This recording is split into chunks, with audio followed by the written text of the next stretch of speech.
Bismillah ar-Rahman ar-Rahim wa bihi nasta'in. Alhamdulillahi Rabbil Alameen wa sallallahu ala Muhammad wa alihi at-tayyibin at-tahirin.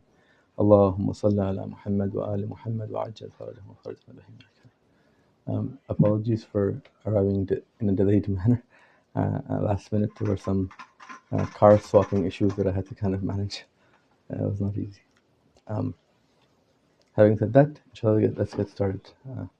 The discussion format that I have in mind is I'll talk about a particular concept at some length and then open it up to question and answers. Those questions and answers could be related to that particular discussion topic, or it could be related to something completely different as well. But hopefully linked to this idea of marriage. Inshallah. When I talk about Tawheed, I'll link it back to marriage. Having said this, consider this story. So as a scholar, people often come to you and say, oh, we need assistance in getting married. Imagine someone came to me and said, Sayyid, I've fallen in love. Okay, fallen in love, mashallah. I said, and I'm thinking, okay, I gotta go tell this brother, okay, who's this lucky lady, so we can go and try to get you married to her. It's like, I don't know yet. Wait a second, you fall in love. Do you know who you love? Like, I haven't picked the person yet, but I've fallen in love. You'd think that person is loopy, right? Like something's wrong with you, right? Love, it can't exist without a receiver. You see that? Right? In of itself, love is something which is a connection. It's something which is bound to a reality, right? So hence, now, whenever you talk about love, its traits, its intensities, its qualities, they're nothing but the emanation of the thing it's attached to. See that? The essential aspect of a couple upon which Allah subhanahu wa ta'ala forms them and binds them, as He says that He grants mawadda to them. Okay? Mawadda is a very special type of hub.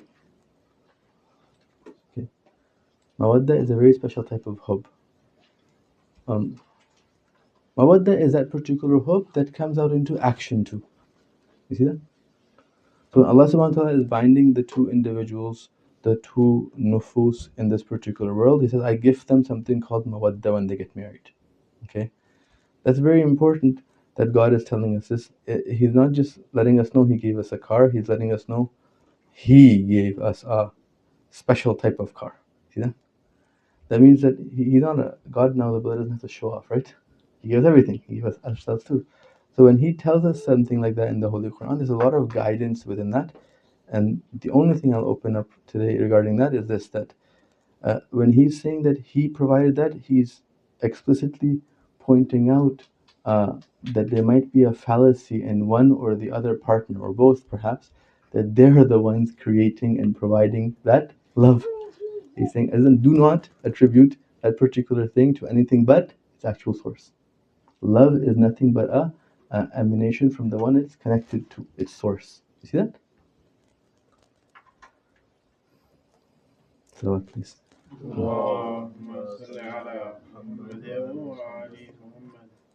Now, exploring this particular idea at the experiential level a little bit, consider this.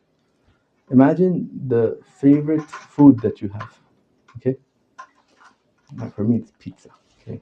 Mushrooms, onions, red onions, tomatoes, and that's it. Okay? So if it's pizza, the love that attaches to that, consider its characteristics in terms of its shape, smell, taste, and the emotions related to it. Now consider the love that you have with your best friend, and consider that same title of love, right, has a very unique taste when it's attached to pizza, and has a different taste when it's attached to best friend. You see that? And you'll see that love takes on the traits of and the appreciation of and the appearance of the thing it's connected to. You see that? When you think of the love you have of pizza, the image of the most tastiest pizza might come into your mind, right? Not any pizza, the one that you might be kind of attached to. When you think of the love towards your friend, right? You're not going to think of him when he's sleeping. You're going to be thinking of a very real connection that you've had with him. If you connected with that particular friend in his At childhood, the image of the childhood might come. Whatever phase that you really connected to, right? The image of that, the shape of that, the form of that will display itself for you. You see that? So my friend that I have had uh, I'll tell you this one, his brother right now. I'm thinking of his brother. Okay. And so I had a roommate, very close friend of mine. Now, where he had an infancy, he had a childhood, he had a teenage year, he had an adult life, and he had other phases of his life as well, right? The phase that I will connect to is the phase in which that particular friendship was formulated and sustained. You see that? Look, when I'm thinking of that, I'm not going to think of the toddler friend. I'm going to think of the friend that I connected to. You see that? That love takes on that particular shape at that realm. It's really important to understand. Okay. So love has that unique trait that wherever it's directed towards takes on that particular trait of that, and that's what creates the sub-faculties of the faculty of shahwat. The sub-faculties are actually created by the other associates that you create based on shahwat. Okay. The most important association you create uh, after the association of Tawheed, really, right, is the association with your closest partner in crime. Okay, well, it's the association with your spouse. See that? This directional relationship is extremely important. Uh, it starts off somewhere, it has phases to it, and ends off somewhere. It's important to look at it as that particular journey, not just one particular thing. You see, when that particular person came to me, that hypothetical guy, and said, Sayyid, I've fallen in love. For me, that particular thing naturally was that, okay, love is a journey. Love is a journey. What that means is now, if he's saying that he's fallen in love, let me take him to the next phase of his love, which is initiating a marriage talk. You see that? You see that? Like our natural interaction with love at the onset, if you see it, it's that of a journey. It's not that of, oh, I didn't say, oh, cool, you love someone, that's really nice, alhamdulillah, good for you. That's not the case, right? Love in of itself is interacted with in a way where you understand it innately that it's a journey. As with any journey, the relationship between two spouses will go through different phases too. When I'm going from here to, let's say, Kingston, some areas I'll go, there's barren fields, nothing around, and smells of cow manure, right? And I go a little bit further, and all of a sudden, the smell sounds a little bit better. There's an en route too. I have freshness, niceness. I go a little bit further, and I get the Big Apple. I could see animals and petting zoo. It's like a lot really nice and so on and so forth. That's the place I'd want to be and chill in that relationship a little bit. And go further and reach towards Kingston. You see that? Every phase of itself in this journey will have different tastes to it and different realities associated with it. Allah places those there too, right? Because this whole journey was given to you for a very specific development of love, which was your love towards Him. He has given nothing to you which will distract you from Him. In a classroom, would the teacher ever hand out PlayStation, hand Game Boy things? Would the teacher ever do that? It'd be the dumbest thing in the world, right? Because basically, you're basically signing up for what kids don't learn, right? Well, understand Allah subhanahu wa ta'ala in the classroom of existence has handed out only one thing, which is what? Things which will assist in paying more attention to Him. That's it, nothing else. Uh, and it's the most apparent in the connection and the relationship that He's given to you with your spouse. Yeah? Okay, this ends the spiel. Salawat, please.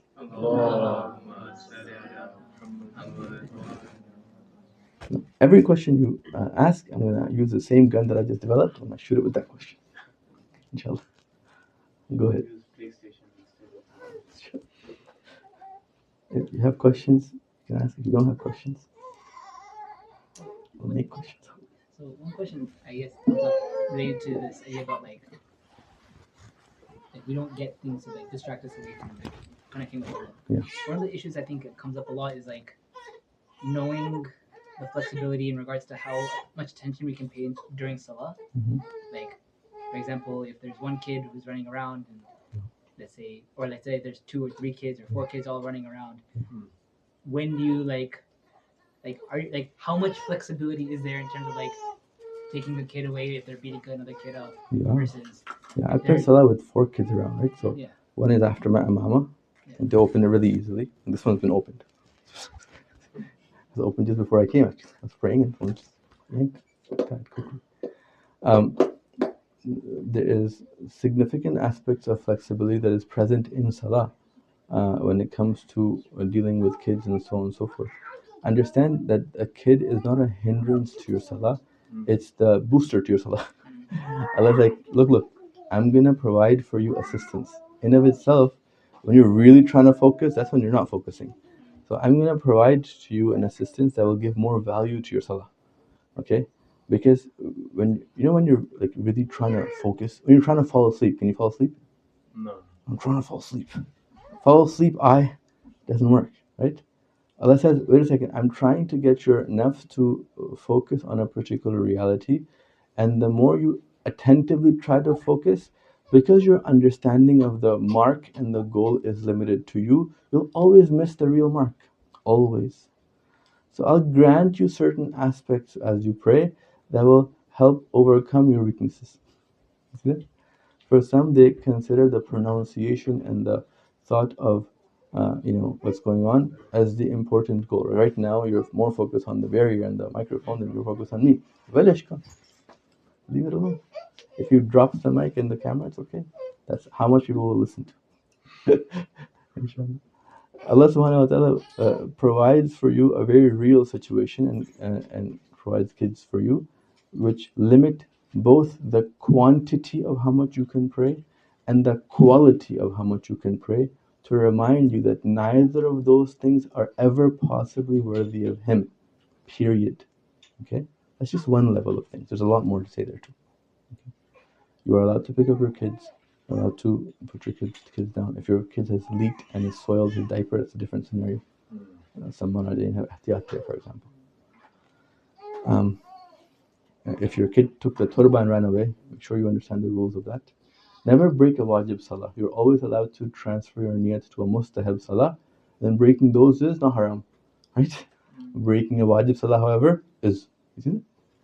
If your kid is choking over there and you're praying a salah, don't just break that salah. At least change your niyat to a mustahab salah. Then go break salah and go fix the choking thing and come back. That's happened. It happened to me before. I was praying and the kid just goes, I'm like, oh, not right now, okay. And switch the niyat and go help them come back. I have one question that kind of relates to what you said. So let's say you're praying in congregation with your wife or like the family, right? And let's say, inshallah never happens, but let's say your child is choking. Would it make sense for one person to leave that's following, or if you know what I'm saying, like, well, depending on how like severe everyone, it is, not like it shouldn't be the case that everyone breaks their salah. well, it depends Right. on the case, right? Depending on what scenario you're in and depending on who you are. Yeah. Both are important, right? Yeah. So if it's, let's say, two individuals praying who in their understanding of Tawheed are individuals who even are recognizing that there's a child choking, meaning that their tawajjuh is such that after giving whatever they're giving to the salah, there's enough left to look around. Okay? So if that's the case, then that particular person has an opportunity to break salah. But if another person prays salah where the tawajjuh is such that there's nothing left but the salah, then you're in trouble. Because the person might choke and you might not be actually noticing it. You understand that? It's like when you zone into a TV and you just zone in, right? And someone comes, visits, sits down, and goes back. You're like, you came? When did you come? I didn't really notice you. You understand? Tawajjuh and attention works that way, correct? So it depends on who's praying. Most normal humans are those who don't zone in fully, right? And in that particular case, if you notice a dire situation, change your salah's niyat to one mustahab, break it, go and help out your child. Make sure you help your wife too if you can, if that's needed, and so on and so forth. You see that? Yeah. At the highest level, though, very different scenario. One of the imams was praying. Okay, Sajjad al-Islam. He was praying, quoting this from Bihar al-Anwar, okay, and from Wasail al-Shia, volume number 5. Okay, in the Bible it talks about Iqbal al-Salah. Remember. The Imam was praying, and one of the Imam's son falls into the well. Okay. Mhm. The author of that book was Hadith Shia, Shaykh al-Amali, says that this was Imam Baqir has fallen into the well. I don't think it's true. Um, because I have proof from the hadith itself that it's not the case. The Imam continues to pray, and the mother of that child starts to get really panicked and tells Imam, uh, is this how you, the Ahlul Bayt, are, that your child is drowning and you're not able to go and assist, and so on and so forth? This is my qarin that there wasn't Imam Baqir, because Imam Baqir's mom was actually Imam Hassan's daughter, which wouldn't say you Ahlul Bayt, it would say us, the family of the Prophet. It wouldn't say you. You see that? That was a qarin. But because Imam had multiple kids, their names were Muhammad. So this is probably a different Muhammad, but anyways, and this particular lady is saying, your child's drowning, and so on and so forth. He finishes his salah and he says, Ya Amatallah, have tawakkul on Allah. The one who I was completely devoted to, right? When he has taken all of my attention, then he is responsible for what's around as well. You see that? If he hasn't taken all of my attention, that's where the responsibility on me also is appropriate to that. You see that? Now goes towards the well and then reaches down and brings that child up, and the child's perfectly fine, normal, and hasn't choked and so on. But if your child falls in, understand that because Allah hasn't granted you that blessing of having absolute tawajjuh towards Allah, that means that if He's given you a little bit of tawajjuh left over for here and there, that's what brings upon the responsibility to actually act here and there too, right? You see that? So until you're able to reach that station where the entire tawajjuh is nowhere but towards Allah subhanahu wa ta'ala, right? Understand you have a responsibility to let go of that salah and go save that person here and there, because even that knowledge is given to you by Allah. You see that? It's in the appreciation of that you're going in and coming back. You see that? Yeah, it's very pure. And when He gives you absolute tawajjuh towards the place, so He's also the person who is the owner of the situation around as well, right? So then He ensures the safety of the child fallen in the well if He's given you the capacity to have absolute tawajjuh. Then in that situation, you wouldn't even know the child fell in the well. That's not the case. If you understood that, recite salawat, please. Let's turn into like a ahkam session. So I don't mind. It's really good. Any other questions? So can you go back to the last comment? You said the mark that we were trying to achieve, you won't understand it or something. Well, imagine you're praying to Allah, okay? It's like the love thing. I ask you, who do you love? If you say, I don't know yet, say it, I'd laugh at you, right? And then what I'm saying there is that, well, your love is only real to the level that you understand the beloved, correct? Correct? I'm trying to think what you're saying. Your love is only real to the amount that you understand the person, right? Okay. So we love you, Sayyid. Why? Because you have this brown color on. We like the brown color. That's the only thing you saw of me was the parent certificate. Okay, and that's what you fell in love with. And I was like, that's really cool. This reminds us of Abba that we fell in love with, and this seems to be, this is it right here. Then you'll only love me at that level, right? And then you won't appreciate anything underneath that at all. The real me. See that? So if you fall in love with someone's upper meaning, like the physical level, if you fall in love with just that, then you'll have a difficult time because you haven't fallen in love with what's beneath the abba, beyond the physical realm. It's just like there. At whatever level you appreciate a person, that's what gives what you call depth to your love, correct? What that actually means is that it gives depth to your beloved, actually. Okay? The deeper you understand your beloved, the deeper you love them. You see that? Okay. So, how much do you know Allah? At max at your level, correct? If your tawajjuh is fully there, even in that scenario, with the highest level of focus, you can only be focused on that which you have, right? If I'm colorblind, okay, and I'm focusing 100% on that banner over there, at max I can see at my colorblind level, correct or not correct? Right? Okay. So in all scenarios when you're praying, right, at max, who's the God you're doing sajda to? At max. At max possible. Which God do you worship? At max possible. Hmm. Hmm. When you love somebody, at max, who do you love? At max. Who do you love? The level of depth that you understand of your beloved, correct? Yes or no? Yes. Okay. When it comes time to ibadah as well, worship as well, at max, who do you worship? At max. Worship means submit to, right? At max, what can you submit to? At max. Not the idea of love, Azizan.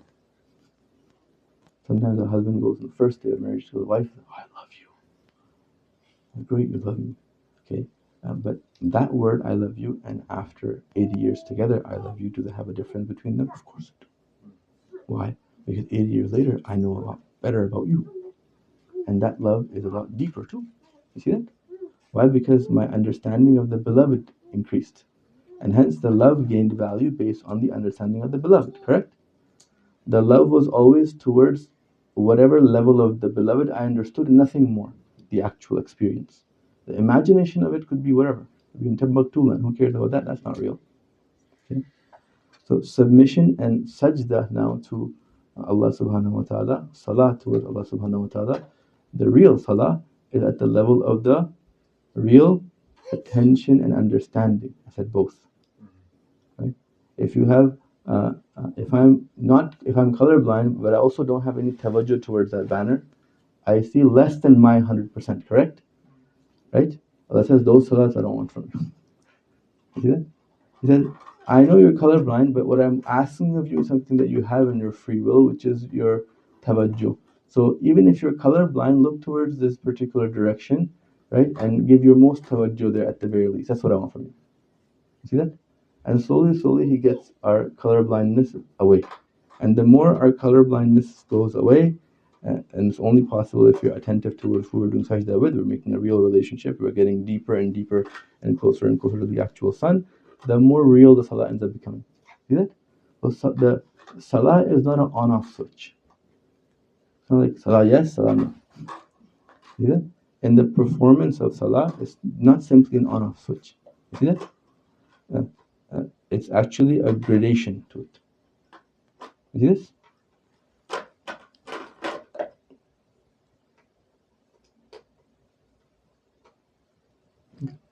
There's a lot more to say, but I'll stop here. So, in your talk, you mentioned that. Well, I didn't actually answer your question. I'm really sorry. You didn't answer my question. So when you understand the mark to be, let's say, only your capacity, right? And you have an error weakness. You're aiming here, okay? You see doubles, let's say, okay, right? At that max, you're going to be shooting arrows towards your mark. That's it, right? So if your understanding of Allah is never actually the mark itself, then every salah you performed is what? Towards other than the goal, right? You understand? It's His lutf that He even accepts that.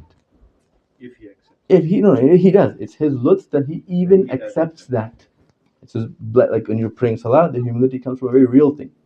See that? I was in a meeting recently, and I asked one of the brothers who were talking to me. I said, "How do you understand humility?" They had a beef with me about humility. I said, "Okay, cool."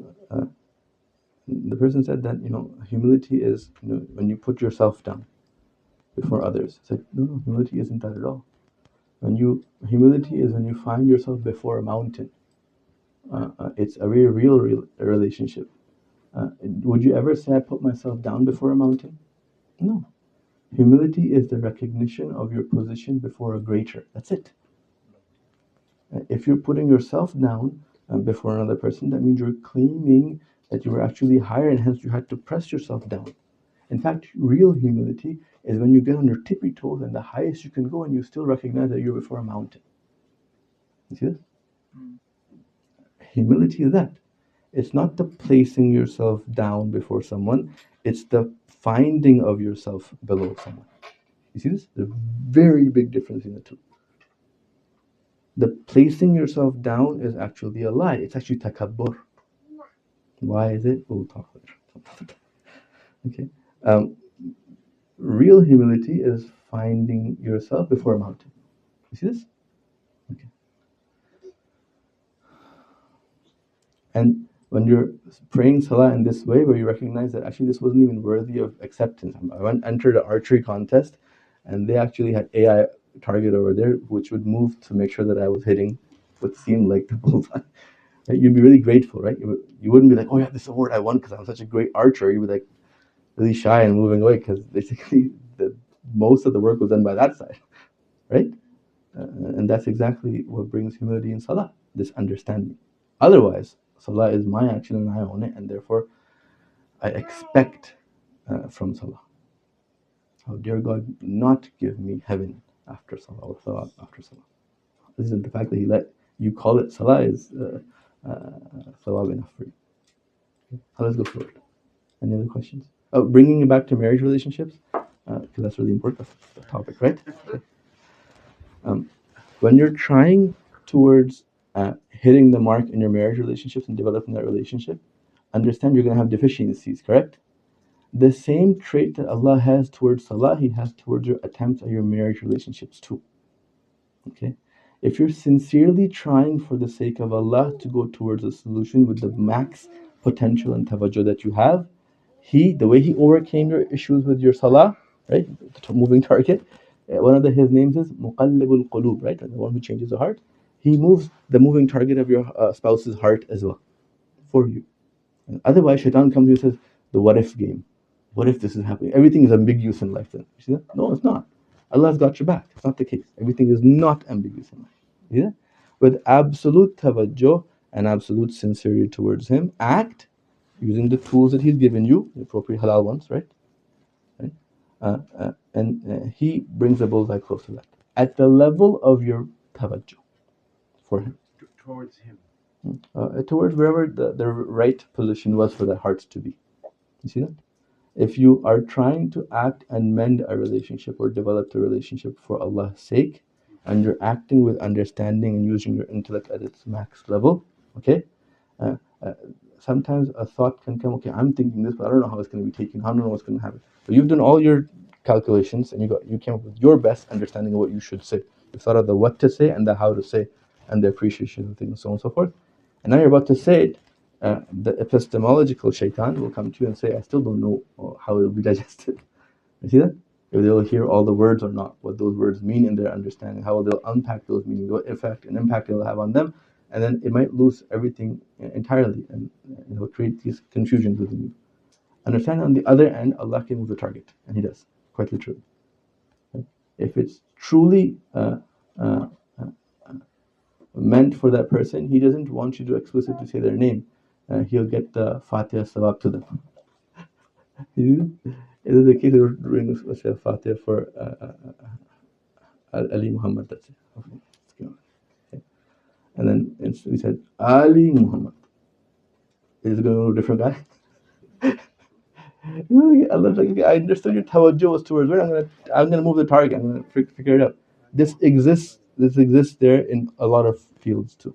Okay, go ahead. I just have a question. This might actually be two questions, but with marriage, there's different phases that a couple goes through. Like first is like, for example, the initial years of marriage where you don't have kids, and there's certain challenges in that aspect. Like, you know, for example, if you're married into a different culture, so just trying to adjust to that. Versus where you have a kid, like the time between the spouses, like, you know, sort of decreases as you move on in life. With regards to that, is there any specific advice? And then on top of that, like, with the time, you know, being decreased, like, there's this thing, like, as a couple, you kind of go help each other towards God. And so where is that line between, you know, working together all the time versus like an individual sort of, you know, you're working towards yourself and like you know, that sort of thing, like, how do you balance that? Very good question. But I'm going to take that particular question in a unique direction first, and I'll answer the question. The phases of a marriage are very real, right? So they're linked to the phases of your existence. The lowest level of your existence is your material realm, right? And hence the lowest level of a relationship is based on the material realm too. The very lowest level, the first interactions you have with the person is based off of how they look. That's the only thing you know about them yet. You don't know anything else yet. Okay. Once you understand how they look and how they are, this is after marriage. This is after you've chosen them as your spouse, then the act has been done, and now you're like in each other's company. Okay. Everything else you've been told is a supposed truth, right? Because you haven't found it for yourself. You've been told about it. Okay. And the first real interaction you have with that person is the first interaction, which is at the physical level, right? And then after that, it goes towards what's after the physical level for us humans? The emotional level, no? Emotional level. And that's where the honeymoon phase begins. You see that? It's the interaction of the emotional level. What level comes after the emotional level? Okay, I'll take that. There's a lot more there, but I'll take that for now. The intellectual level, okay? And in the intellectual level is cutthroat, right? Does intellect have emotions? In its earlier phase, it doesn't. When it grows in a tree, it has fruits, and those fruits actually are the emotions. But okay, in the early phase of the intellect, it doesn't have those emotions, and that's where after the honeymoon phase, you start to see all the problems, right? You see that? Okay. And then what's your level after that? What's after the intellect? You decide the phase. There's like 15, 16, whatever number you say, I'll put that. Let's say your answer, spirituality, okay? Then after that, like after the appearance and the friction causes you to kind of leave spirituality, makes you recognize that uh, you weren't placed here to exit. The purpose of a high school wasn't to flunk; it was to graduate. And the spirituality helps you overcome the difficulties using both the aql and the emotions and the physical realm. See that? It provides the tool. So the marriage goes through at least these phases. Like the order was correct, but there's a lot more phases in the middle. Did that answer your question? No, I didn't. That was the first step. That was my address to right. Okay. You missed the mark. Almost every time. I have glasses on. For it's the second, yeah.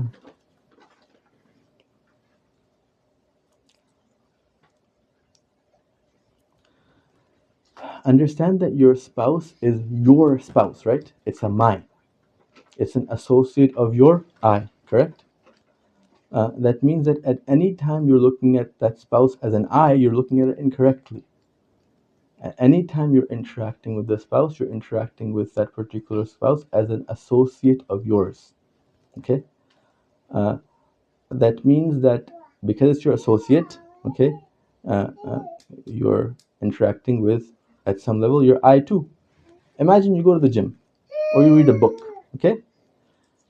Your If somebody comes and asks you that, was this alone time? Do you spend time on yourself and spend alone time? Typically, a person would say, "Yeah, what I wanted to do if I got my own personal time was to go to the gym or read a book or sleep or whatever the case may be." Right? Right? What if I came to you and said, "That's not the case. You interacted with only an associate of yours. When you slept, you interacted with your physical body and you put it to sleep. It was a mind." See that? When you went to the gym, you attached yourself to another aspect of your mind. See that? When you were reading a book, you attach yourself to another aspect of your mind, your intellect, let's say, or your imagined faculty, depending on what book you were reading. Right? So at all times, you're interacting with an associate, right? And when you're interacting with that book and that gym, because your labeling of it is my associate, right? It doesn't make you feel like you're not giving time to the I, because you understand giving time to the I is only through the mais, right? We can only do sajda to Allah through one of His associates, right? Every time He says do sajda to me, you do sajda to a bunch of bricks in Mecca, correct? Which is a creature of Allah. Every time you submit to the actual I, you always submit to it through one of the mais. No other options. Okay? Whenever you want to take care of yourself and have some personal time, right? That particular thing is always through an action which is actually one of your associates. If you start to look at your relationship in that particular manner, that friction will decrease and become more real, first of all. The friction will become more real. Second stage is that you can't be 24 hours in the gym, right? Because that doesn't let you live, right? So an over infatuation with any associate of the I is an addiction to that, and that's not correct. Okay, so making sure that the I remains on its journey and interacts appropriately both in quantity and quality with the partner is important. Will that change over phases? Absolutely. When you're juggling 4 nuclear bombs at home, kids, okay, you're gonna need a lot more help. You see that? When you weren't juggling 4 nuclear bombs at home, right? The amount of interaction required needed is going to be a lot less. Okay, and that's in terms of quantity. How about quality? Okay, you just got fired. the type of interaction would be a lot different than, let's say, the type when it was your best day in your life. See that? You see that? Does that make sense to you guys? So both in quality and quantity too, your interaction with things is very real. It's need based. Make sure it's that. The moment it becomes a template based, it's wrong. You see that? Does that make sense? If it's need based, that interaction remains fresh, and that requires constant communication. So can you expand on template based? Template based is this. I saw my mom and dad always spend time together and have dinner together, and I've made that a template of closeness in a relationship. So now when me and my wife are together, we have to eat to get dinner together or breakfast together, because in my template of a perfect marriage, the couple should have been doing this. Okay? Azizan, but you're not in that phase right now. Does that make sense? Does that make sense? Yeah. Okay. Another real one would be, I saw that in my perfect template marriage, mom never worked and Baba was the only one that worked, and that's it. You see that? But you're currently living in Canada, where if you're not skilled enough to sustain a full household alone, right? You're in trouble. Okay. That means that if your wife has to assist you at willingly, not out of command, not out of necessity. These are too big. It sucks a lot when you have to wake up 7 a.m. because of someone else. It's a lot easier to wake up 7 a.m. Because you wanted to wake up. Okay, and Allah has made the nafs of the women that He allowed them to wake up 7 a.m. or 6 a.m. or 5 a.m. whatever you want to go for that crazy long drive in Toronto. Still don't understand why. It's a lot easier. Allah has made that nafs of the women only able to handle that if it's self-chosen. See that? That's why He told the men, don't make them responsible for earning. It's not her job. Because the second you place that ijbar, right, can't handle that weight. That weight is too much. Even if it's ijbar for $1 a month, that weight is too much. It'll affect them negatively in other areas. Don't do it. See that? Okay. If your template and your norm ends up being something and you're living life based off of that particular template only, okay, without considering the very real scenario that's before you, like we talked before, in a very different way. The ideal growth of spirituality in terms of the ideal and the template of things. Very, very important. Some of the ones that are over here, not related to marriage stuff, and related in relationship to the teaching of a scholar to sisters, a male scholar teaching sisters. I had this talk before. That what the ideal is and what the actual is, and what the journey towards that should be, and so on and so forth. Anyways, separate topic. If you're living a template-based life and it's discounting your current needs, it's a very wrong life to live. It's not real. It doesn't have freshness. Each time you do something, you're going to be doing it because of something else which is external to you. But if you have a need-based life, that each time you do something and you make a decision is going to be coming from an appropriate understanding of you and your partner. It gives freshness to that particular thing. It's your buying. I need water.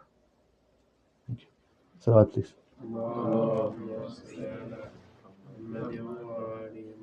Any other questions? You still haven't answered her question for you. I said balance quantity and quality. That don't stick to them and don't step away from them. But depending on the life phase that you're at, manage it appropriate to that. That requires communication. If you feel that you're spending too much time and are becoming codependent entirely, that's a communication to have with the spouse, right? That this eye of mine, right? Allah wants it to be developed. Right? I need to be developing physically. I need to be developing emotionally, intellectually, and spiritually. I need those things. Marriage is not the end of my eye. It's the mechanism and the mode of travel of this particular eye. You see that? In Islam, it's not the case that marriage is the submission of the eye to the husband. It's not the case. The eye submits only to Allah. And hence, if the husband tells you to deny Allah, you say, no ke. You see that? No ke because with respect. Huh? You wanted to say, okay, but one put a no there. He said, no ke. Sorry, I couldn't even see the hand there. No, like the template. How do you undo the template? Oh, okay. How do you undo the template? First, recognize the template. So really sit down and appreciate and understand that when you think of the perfect marital couple, what comes to mind? Where is it coming from? Is it coming from my past experience and seeing uncles and moms and dads and so on and so forth? Is it coming from stories of the Ahlul Bayt and so on and so forth? Have I digested those stories and those particular experiences in a real way, or have I copy pasted? Like, for example, okay, can this very last portion of it be put this way? I can't actually communicate, and the sisters like has to lean all over this way. There you go. So that particular, let's say I told you that Alhamdulillah, we're in Toronto, right? Which is the global capital of Husseinias fighting and making new Husseinias. Okay, so what happens when Husseinia fights? And they end up calling each other Masjid Darara, correct? Typically speaking. Oh, you're Yazid and you're Hussein and stuff like that. Okay. What happens there? Right away, what ends up happening is they place labels to things and so on and so forth, and they go forward that way, correct? Okay. When it comes to you identifying the template within yourself, what's going on, understand where those templates are coming from. It's really important. What did they do with Masjid al-Zarara thing? They saw the story of a particular masjid, and without looking at anything around, just smack labeled it onto the other person. You see that? Another example of it is like a person will be like, yeah, well, Imam Hussein fought with a sword, and we should uprise here too. Like, use your aql. Imam Sajjad didn't do that, for example. Why aren't you seeing that? Right? Like they look at the La ilah and they say Islam says there's no God. But they forget to look at the illallah part. You see that? So understand that if your template, even if it's coming from the riwayat and ayat and hadith and so on and so forth, is it coming from a complete understanding of it, or is it a falsified, single, unidimensional aspect? Right? Many times we do that. The religious, shaitan tricks them through religiosity. He's not going to make you follow role models of this person and that person. He's going to make you follow role models of the Ahlul Bayt, but he'll twist them for you. You see that? So recognize templates first, and then once you recognize them, appreciate that they have a limitation to them. A good marital bond fulfills the needs of the two in it. And my need and my husband's need are very real and very situational dependent and person dependent, correct? So that template, every template now should be adjusted to fit that particular bond. You see that? One size fit all fits no one, correct? Uh, did that answer your question and your question properly? Okay. I have a question. Go ahead. So you were talking about this level of understanding that each of us has on our own, in terms of how we take something in, how we share some information, how we kind of communicate between the two of us. Our understandings could be different. So now, the understanding was different from the beginning, and yes, both of us have grown, but yet our understanding is still different. So how do we overcome that? Good. It's not something that just fixed over time, right? Like it's something Alhamdulillah, the goal of marriage is not to clone each other. The marriage is not a machine to slowly clone the other person. It's not. And that's a really good thing. The natural expectancy of a marriage is that the male nafs and the female nafs that are joining this particular divine union, at the end of it, inshallah, if Canada doesn't change them, will remain a male nafs and a female nafs. Okay? You see that? And what that means is that their very real differences are going to be there with their identities. Right? And the difference between a male and a female is not a legislative only, it's real.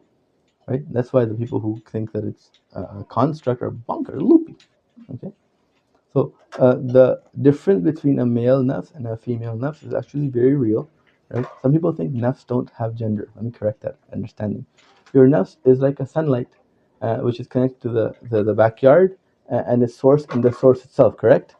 When they say that the sunlight doesn't have genders, what they're saying is that it burns genders. Okay, So basically, there's nothing left such that genders are existing. Okay, which level of sunlight does that? Well, then one near the sun, the closer it gets, let's say 1 millimeter mark from the sun, at that particular phase, at that particular level, yeah, the kebab, the barbecue, and the one barbecuing all gets charcoaled, right? Even the charcoal dissipates. You see that? Right? Yeah, at that particular level, there is none but the one. Okay, but as you're coming lower in my backyard, does it burn the barbecue grill I have there? No, it doesn't. You see? So in the lower level connection of your nafs, there is a gender, and that's why your emotion and your intellect is different than your husband's emotional intellect. Alhamdulillah. If it wasn't, you'd be in a lot of trouble, right? So the nafs, if you're looking at it in a simplistic, unidimensional way, you're looking at it wrong, Aziza, right? It's actually a gradational reality. And in that gradational reality, at some level onwards, near the connection towards the material realm, there is gender. And beyond that particular matter, there is gender in a different meaning. And at the highest level, even multiplicity disappears. Forget gender. See that? Okay. To display that, the 1 millimeter sunlight near the sun isn't multiple rays, it's all one intensity. See that? But as it gets further, you're able to see, like, oh, this is hitting Mercury and Venus, and it has differences in rays and so on. Anyways, that's a different topic altogether. But when it comes time to these differences, appreciate that some level of them are supposed to be there till the very end. The whole game is that Allah wants you to be able to manage those appropriately with each other while having differences live together. You see that? While having differences, manage them so they are able to amicably live together. You see that? The purpose of marriage is not to have the same level of aql, same level of emotion, same level of spirituality. It's not. Yes, both partners should be developing and growing in the positive direction, but how far and how much they develop will be specific to each eye. Each eye is a separate entity altogether. You see that? Does that make sense?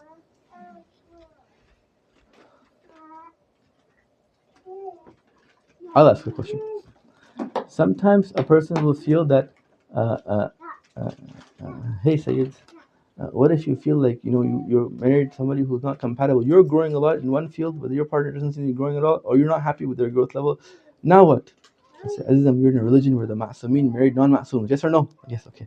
But the reality is that you could be a ma'sum. Do you ever have any hadith that complains about a ma'sum saying, oh no, I got married to a non-ma'sum? Ever heard of a hadith like that? No. You see that? The reality is, if you truly are pious and you truly are better, then that particular betterment understands that Allah has created this reality for you to grow. Period. If you expect growth in only the ideal scenarios, it's like me saying, I'm not hungry only when I'm full. No, duh. Right? Right? Saying I'm growing when everything else is perfect. If we weren't, we would take you to the hospital. Right?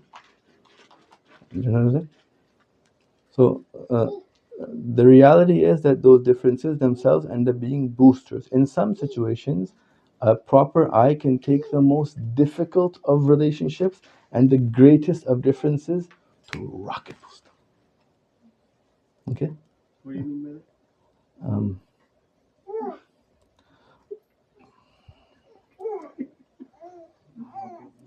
One of the fada'il of one of the fada'il of Imam Jawad alayhi salam, right, is that when his wife poisoned him, right, and told the slaves around to make a lot of noise so that when the Imam gets really thirsty and asks for assistance, no one can hear him, is that he went through that extreme difficulty, and even then he was attentive entirely towards Allah. Okay, so the worst of a partner can create capacity for the largest of growths. Hazrat Asiya became Hazrat Asiya because she was able to keep and maintain tawajjuh towards Allah while having Fir'aun as a husband. See that? If she had 1/10 of Fir'aun as a husband and she was able to display that attention towards Allah, and the value of that tawajjuh is an appropriation to the value of the difficulty. You understand that? Does that make sense? That's the secret behind why the riwayat say that when you get married, your prayer is 70 times more. Why? Because life just got harder. So please.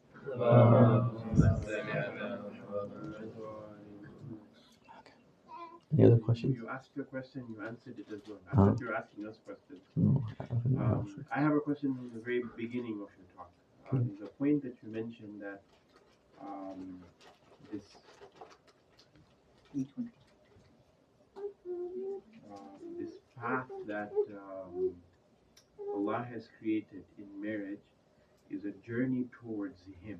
Right? I think you've pointed out at multiple places how interaction with each other is a journey towards Him. In whether we have children or not children, how we pray in that act is also towards Him.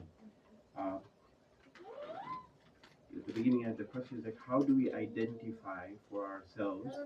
It's a searching game, right? For us to know. I'm going to connect this utlubul ilm connection. Like we have to go seek this, but before we're able to seek this reality, we need to know that which He has placed for us to seek. How do we go about finding that which is for us? Because, like you just mentioned, each one of us, yes, we're living together, we're doing everything together. Each one of us is on a journey together, but not together. Correct? What's the fundamental mover? It's not Joe movers. What's the fundamental mover? Anything. Anything that has free will. Anything with what? Free will. Anything with free will? Yeah. What's the fundamental mover of that? No. Decision, choices that you make. Why not desire? Because what if what I desire is, that there's a compass that points to wherever your heart desires in one of these movies? What if your heart desires where you're standing, and that's what it was like? It points to where you are already, right? And it's not a mover anymore. At least in that instance, it's not a mover. See that? So what's the fundamental mover? Nope.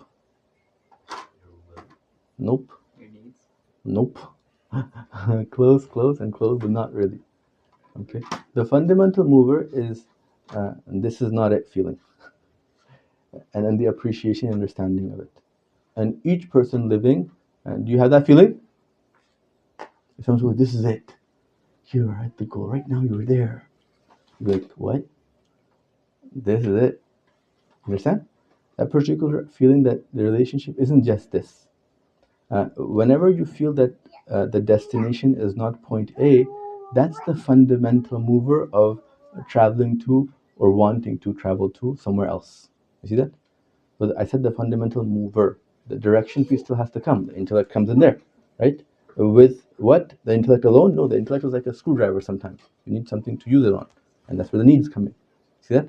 The intellect is used to assess the needs and procure the response of the needs, and hence the direction of the movement goes. But the oomph of the movement comes from the appreciation of where I don't want to be.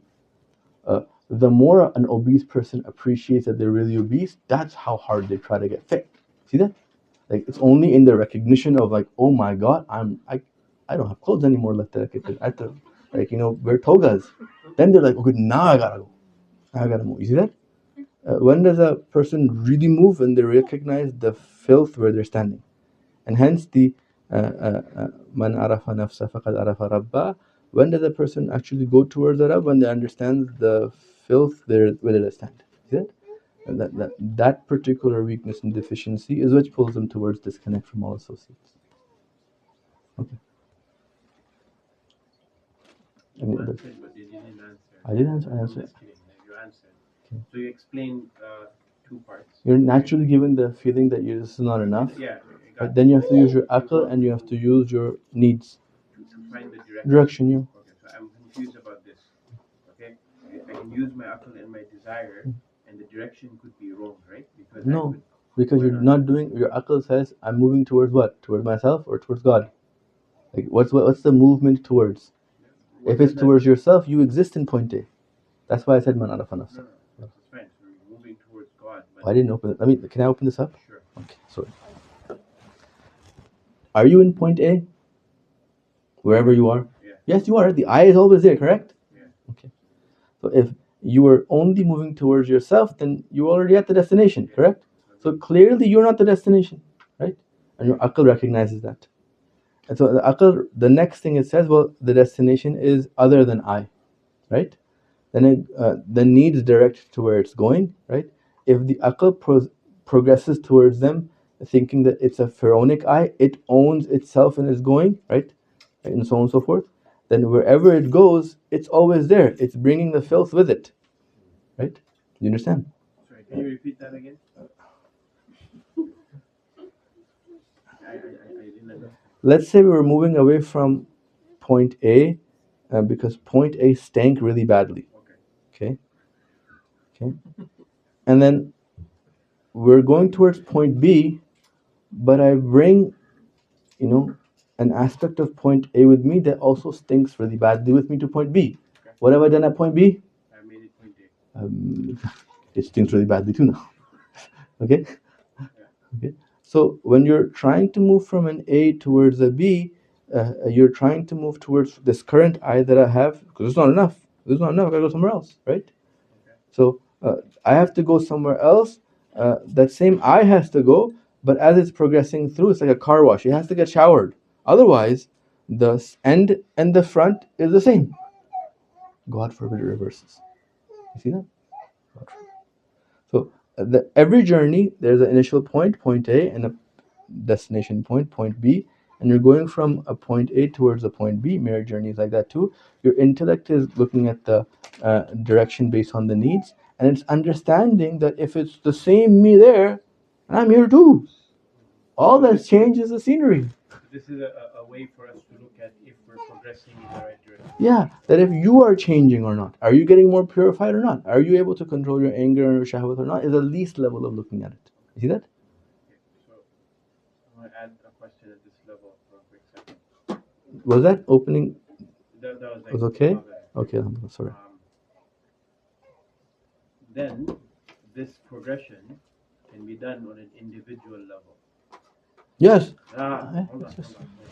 Don't get too excited. I think you have to say comma right now. You just have to take a little bit of off the comma and make it. We can do this at an individual level. Why the emphasis on marriage? Yeah, very Because good. now we're not just working on a Mhm. journey. We're on the journey together. Our journeys are not the same. Our path is not necessarily going to end up at the same level. Okay. We're not seeing each other grow and reflect as Okay.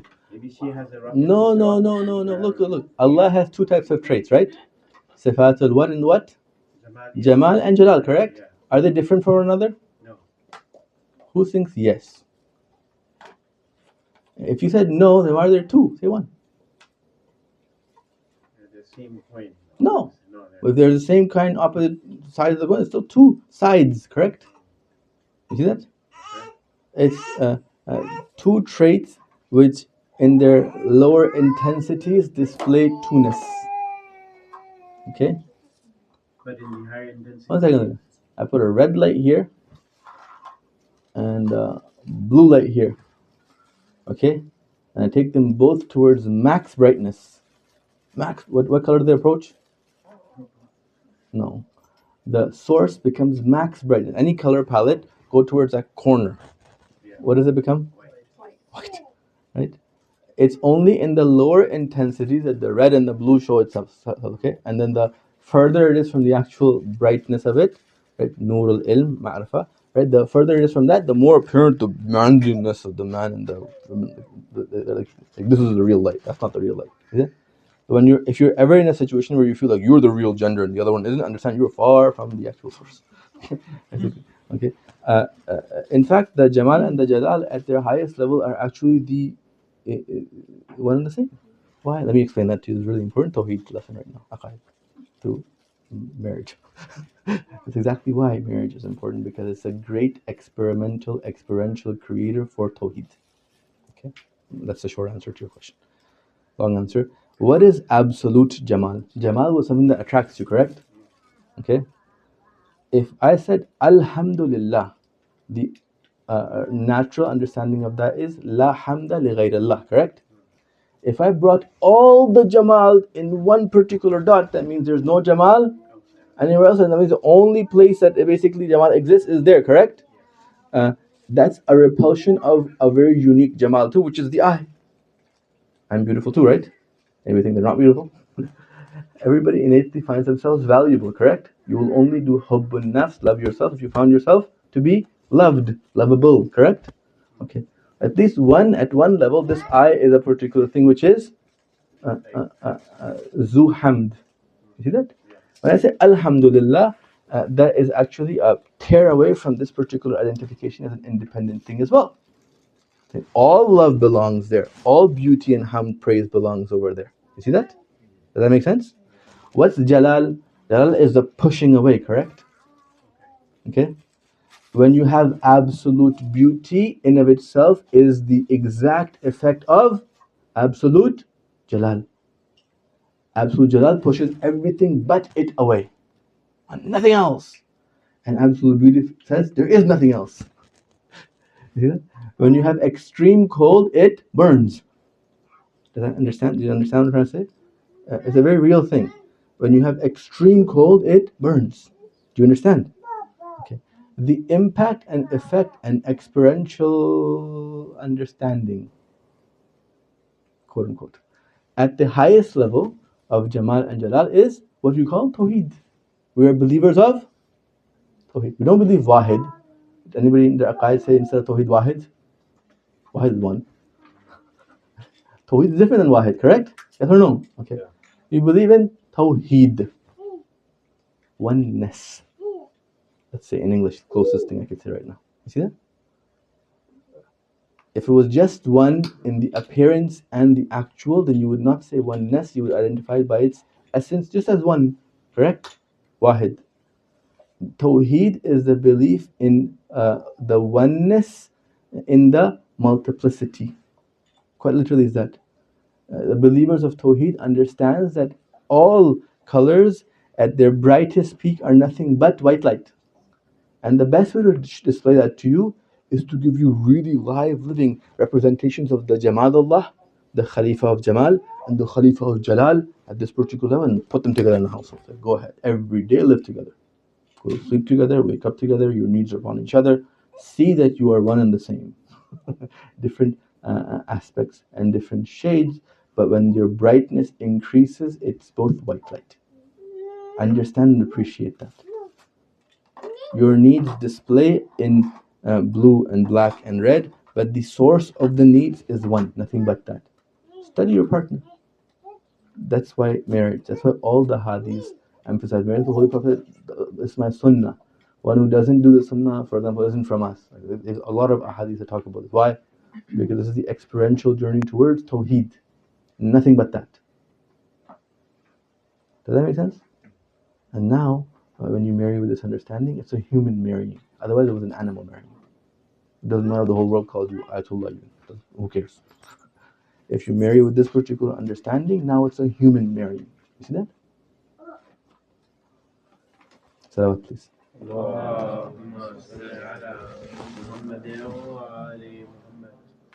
So when you get married, there's a huge emphasis on having children very early.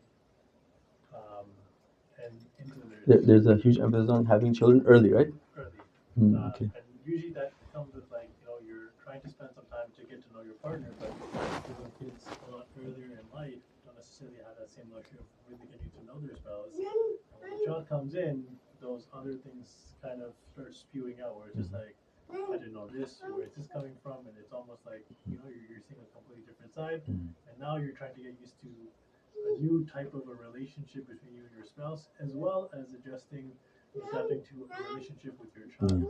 So what is kind of like the reasoning behind it? What is like the wisdom that would be there for something in that state? Remember that talk of the template I had? Let's look at that. The template model says get kids early. Okay. Where was the template developed? It was developed in a place where marriage wasn't done at like 18, 19. It was done like late 30s sometimes, right? Older generation back home, later generation typically. Yes or no? I remember, yes. If I look at my uncles and aunts and the age they got married and the age their kids are getting married, there's a very big difference. Okay. Secondly speaking, that particular culture also saw kids as a coping mechanism of friction. And hence, now if somebody's having a turbulent life, you say, go have kids till things will sort out. For example, you'll see that in cultures. Okay. Why? Because for them, there was no such thing as like a deeper understanding at particular times, perhaps. And this was the what's that contract that we have? And nowadays people have prenups. This was their marital security, for example. Okay, won't break the bond because of this, for example. Okay, but the reality is that's not the case. Okay, that in some situations, if the husband and the wife have made the house into an oven, and you bring a child into an oven, you're gonna cook the child alive. Yeah. So it's not appropriate to bring the child into an oven. Please, have mercy on kids. See that? So as I said, getting rid of the template understanding, the Muslim couple, the actual human getting married, right, has to recognize that that child is not an insurance policy. It's an entrusted creature of God to me. I'm not even its owner, right? You see what I'm trying to say? If you're moving houses and things are here and there and messy, and I'm like, I have this really precious laptop. Would you be like, yeah, say, give it as an amana, just put it here, I'll take care of it? No, because like, I'm in the process of I don't know if it's going to get damaged or not. So how would you give it to me next week when I finish moving? You understand? Okay. So if you're looking at that child as an amana of Allah subhanahu wa ta'ala, you're going to ensure that parenthood is strived towards beforehand the actualization of the parenting and the parenthood itself, the child. Right? You're going to try to create those traits within you at some level, even if it's in the mind, before you bring the child over. And the child is no longer going to be an insurance policy, and so on. So you start treating the child as an actual person now, a creature of God. You see that? Okay, I won't ask him the question. Peace out. Any other questions? Any other questions? No questions? As soon as no questions, we say salawat and we go. And if you have to go anyway, just go. So just to add to what he asked, so is it the case? I don't know. I'm not you tell me, like that. Is it mustahab to have children at a young age, or it's just? Well, you tell me. Is it mustahab to read the Quran at night time? Sorry. Is it mustahab to read the Quran at night time? Anytime. Anytime? What if it leads you to miss Fajr Salah? Oh no, then obviously. Right? Yeah. Okay. So mustahab to have a child early on? Well, in the ideal scenarios where is it mustahab to get married early? Of course. If you can develop those traits within you early, sure. You haven't or you couldn't, don't like before you've put the what's it when you're in the airplane, before you jump out of the airplane, please put the life jacket on, right? Is it good to exit the airplane early? Of course it is. If it's crashing, you want to exit it early, correct? But what's the criterion for exiting? Make sure you got a life jacket on you, Azizam. Otherwise, you're jumping off without, or parachute, whatever it is. You're jumping out in a lot of pain, correct? Because when you hit, right? Marital pain is a lot worse than that sometimes. So when you're trying to get married, the earlier you get married is better. Yeah, man, the earlier you get married is better. The earlier you reach the graveyard is better too. Right? But with the right conditions. You understand? If you develop those traits early and you were able to hone them properly, go get married early. If you haven't, hold your horses. Just because they say the plane's about to crash doesn't mean just you open the next closest window and just jump out without thinking. That's what a loopy person would do, correct? Yes or no? The same thing happens with marriage and kids, and so on and so forth. Each of those is an exiting from one phase and entrance into another based off of a need. It's like the exit from an airplane into another place, rawh al-faraj really, and it's based off of a need. Okay, that's why Hazrat Zakaria begged for the transference of a phase to another phase. Any other questions? No questions? No questions means I drive back home. It's really good. Actually, just one question. So usually, I guess now, like looking in, I guess, my life, sometimes there's cultural pressures to do some things, and I know you mentioned the templates and breaking other templates, but sometimes it's harder said than done, right? Like you mentioned that having kids early is sometimes it's a cultural thing, and that gets kind of pushed down from your parents. They say, you've been married for 2 years now. It's time to have kids. It's time to settle down.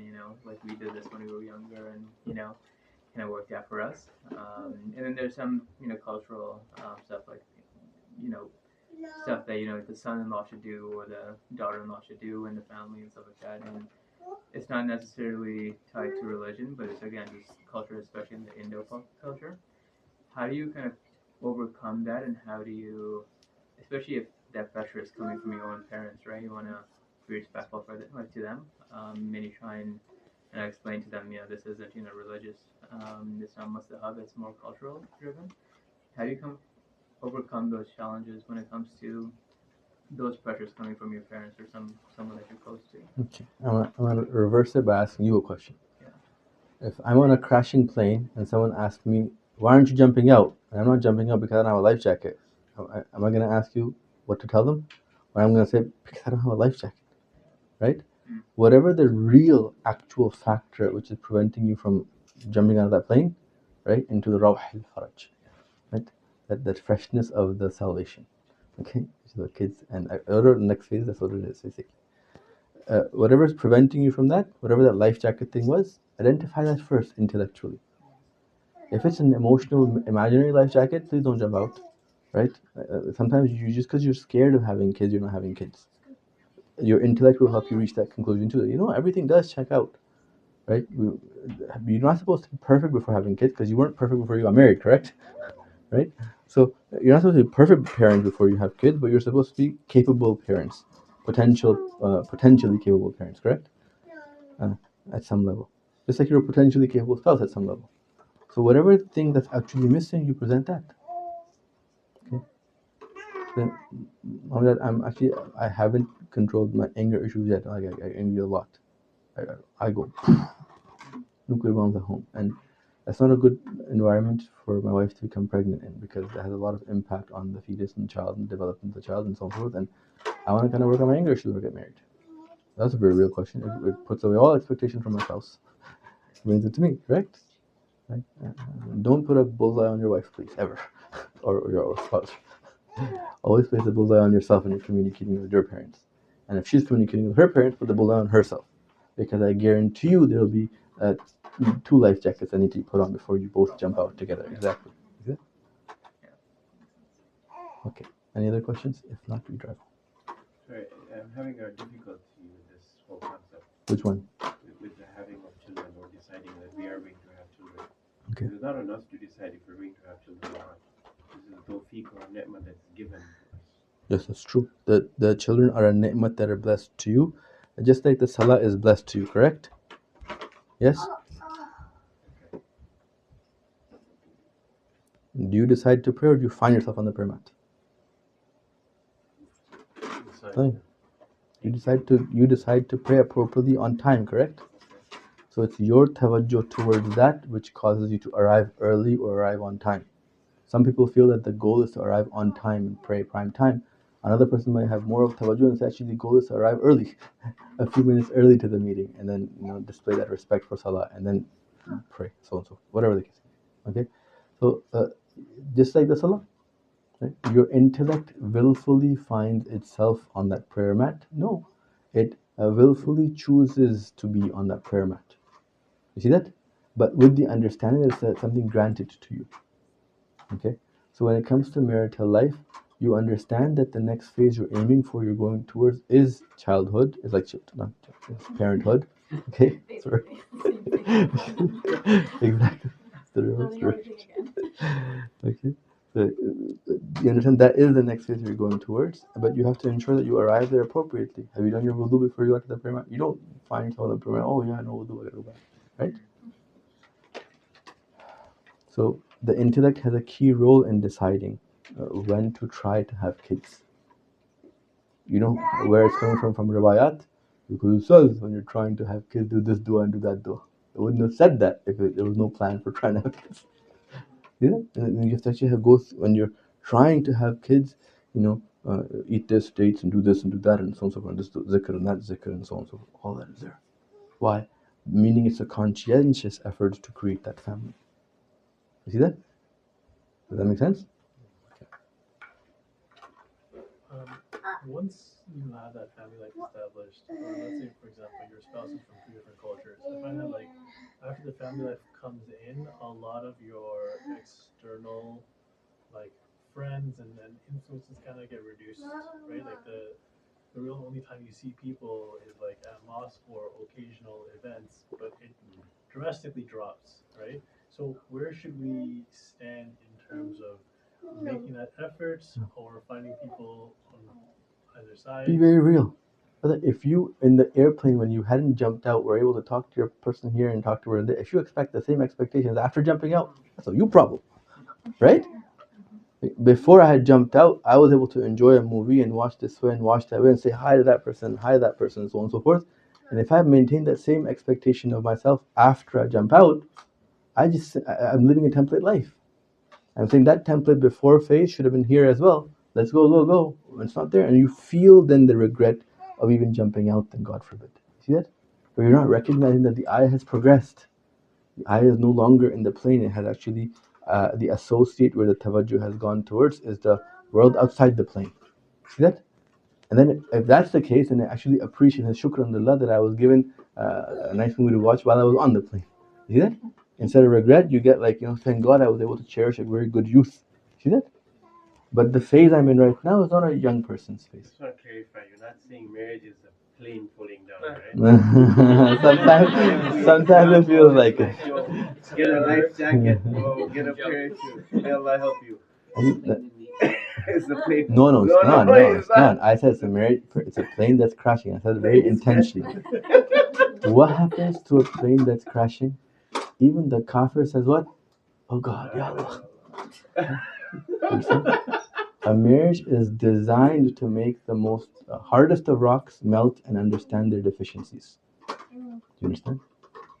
The most stubborn of men, when they get married, they attach their hearts to their wife, and then they get into fights. It breaks the stubbornness inside.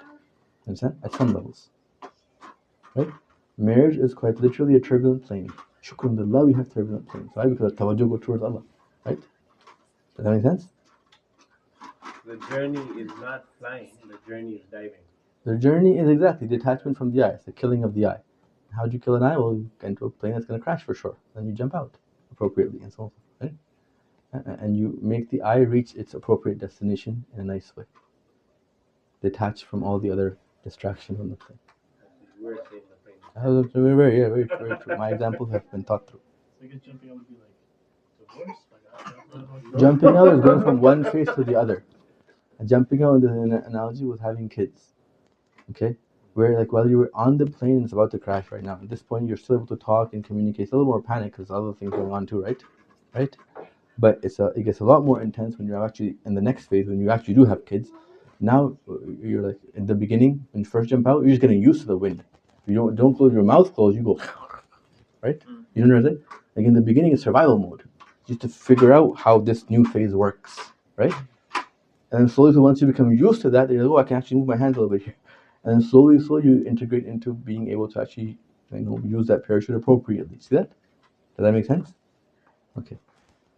So, jumping out is that parental phase. Okay. And once you become a parent, you never leave. Right? Jump out again. No, even if the marriage goes away, you never leave. Parenthood is a position. Okay? That's what the outside world was at.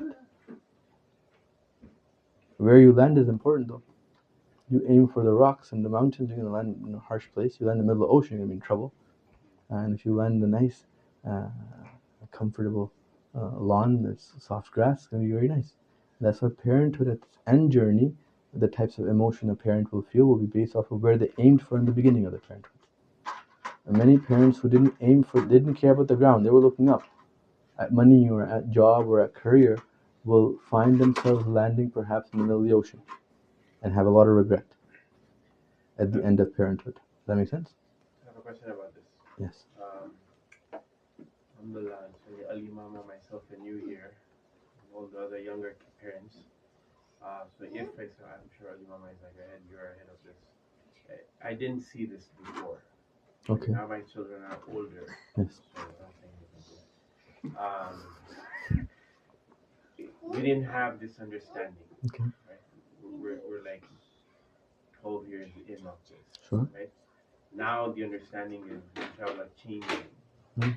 How do we rectify, or how do we look, not rectify, but how do you look at more than rectify? Because it's not possible to go back and rectify this. How do you look back at this and say, hey, how do we improve going forward? Because that titlehood is never going to change. Good. What happens in Salah when you find yourself that you were actually drifting off? You just continue drifting off? Depends on the drift. No, Yeah. the aql says bring it back. Bring it back. Right? The drifting off was not in your control, perhaps, right? For whatever reason, in the beginning. And in later journeys, it becomes in your control. But in the beginning journey, the drifting off was not in your control, right? The kid was doing a choking sound. But okay, you see that he's not choking anymore, bring the attention back. You see that? So whenever, at whatever phase you recognize that your attention was towards somewhere else, before you actually land, which is the end of your life, bring the tawajjuh back. At every level, Allah adjusts the target based off of your purity in intent and tawajjuh. Purity in intent and sincerity in tawajjuh. Those are the coupled traits. If those particular things are there, Allah, the AI system of Allah's target maker, better than AI. Real intelligence. The RI. Or the I. Right? Exactly, the I. Right? It basically moves that particular target, right, into place. Right? That make sense? The I, because we're all the minds, right? All the creatures. Actually, I'm going to ask one question as well. Given that, okay, alhamdulillah, we've made for a longer period of time, kids are older, and, you know, there are times where work becomes intense, and getting to everybody becomes difficult, right? Because it's not a matter of chasing after one thing or another, it's a matter of, based off your needs, sometimes you need to put in extra Yes. hours. It's the management of the time sometimes, I think, that for us, or for me, right, becomes a bit difficult. Like, how should I be kind of spreading that time? Because, of course, there's time towards Allah, there's time towards family, there's time, but how should I be kind of, is there like a distribution Yes. amount? Yes. Or Whenever you feel that Allah is competing with others, know that that's not an Allah. The submission to Allah is only through one of His creatures. Yeah? The moment in your mind you feel that Allah is competing for your 24 hours with anything other than Himself, you're in trouble. Because that's not Allah at all. Elaborate on that statement. Yeah. Allah is competing. Whenever you feel that Allah time is being competed with other times, right? Work, priority, studies, this and that, and Allah also has a time. Understand that's not an Allah at all. That's a one for whom a second and a third and fourth is possible too. But Allah is not a one for whom a second is possible. See that? Whenever you feel like you have to do sajda to the Kaaba and do sajda to Allah as well, understand that's not an Allah. The sajda is always towards the Kaaba, and with the understanding and attention that it's for Allah, right? Having said this, when you're jumping off of that plane and you're coming down, you just look at where you want to go, or sometimes you look around and say, oh yeah, you want to come to this go, right? At some level, you have distractions around you that you kind of want to appreciate as well, right? Even in picking the target, you have to first look around what not to pick, and then you pick the correct one, correct? See that? So a natural lifestyle will have these things in it, right? But understand that throughout all of those, if you're going for them as something that's a competition to Allah, you're going to the wrong. You're going to do sajda to the Kaaba while thinking it's not Allah, it's shirk, then, right? You're going to do sajda to the Kaaba without the command of Allah, that's shirk.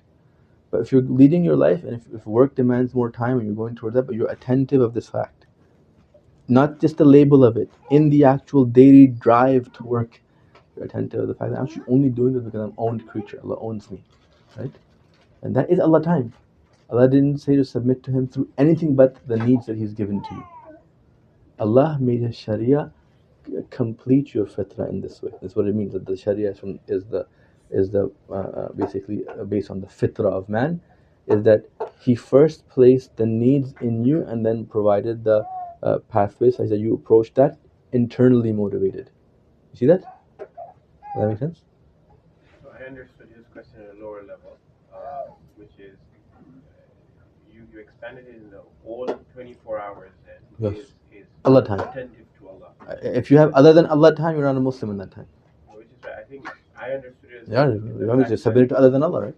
Muslim, someone submits to who?